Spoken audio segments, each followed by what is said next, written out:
Hi, Yetis. My name's Bailey. And I'm Jade. And this is ENN. I hope you guys had an amazing Labor Day weekend. Remember that this week we do not have choice time on Fridays. It is an odd block day. Next week is our last choice time until we get to change it. We have an upcoming school assembly next week on Thursday, September 17th, and keep an eye out for an upcoming gaming tournament poll from your advisor. In other news, it is September, which is Suicide Prevention Month, and ASB will want to let you guys know that we have multiple links in our ASB Instagram account, which helps for your mental resources and suicide prevention. Today is also the melancholy 19th anniversary of the tragic event 9/11 that took place 19 years ago. We interviewed some teachers to tell us their experience of living through such events.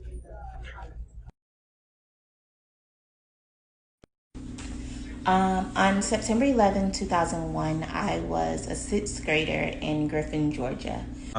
I was a junior in high school. I was in 8th grade. I was in the 7th grade. I was 20 years old. I was in 7th grade.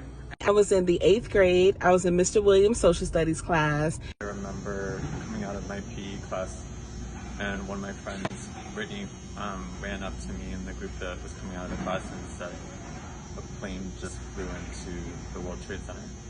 We were watching Channel 1, which is a news program for students, and we watched the planes hit the tower in real time.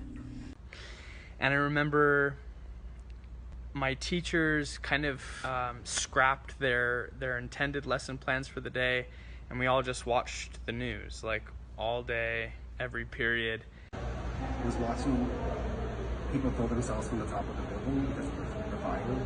And I remember being really scared and just being like, wow, this is really happening. And then they kept throwing words like terrorist and we're gonna go to war and things that just sounded really extreme to me. And I just remember feeling pretty scared. So I was still getting ready to go to school, and then we saw, like right before I was gonna leave, the second plane hit the second tower, and it was like in an instant you knew it wasn't an accident and it was an intentional threat and an intentional thing that was happening. We were able to turn on the news, and we actually caught that second plane right on air. So I basically began to feel like we were always going to be attacked and that we weren't safe.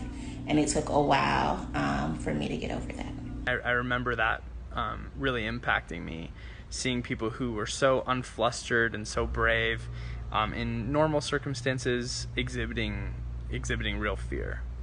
It's emotional. It makes you sad, but I think seeing how our country kind of banded together afterwards is like the positive that came out of it.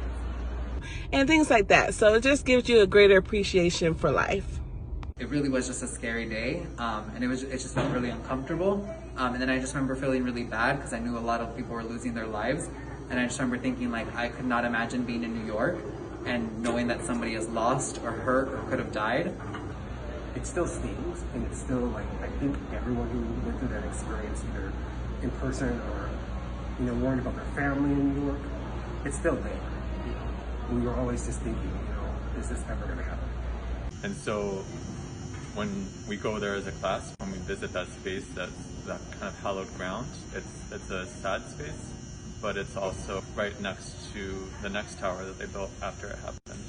And whether you've seen it or whether you get to see it one day as a junior on that trip, they built back something that's even bigger. And I think that really represents what I love most about being a New Yorker, is that kind of standoffishness and sense of pride in our city and our state, that nothing gets us down. And so if you're going to take something from us, we're going to build it back even better and even stronger. And while September 11th is a tough day to remember, it's also something that I think encourages us all to go on believing and following the things that we believe in as Americans.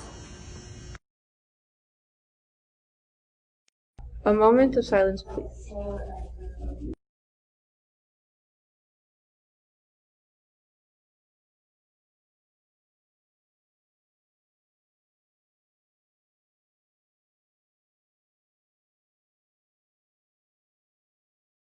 And to end our announcements, we have a TikTok of the week. Don't forget, ladies and gentlemen, it is a beautiful day to be a Yeti.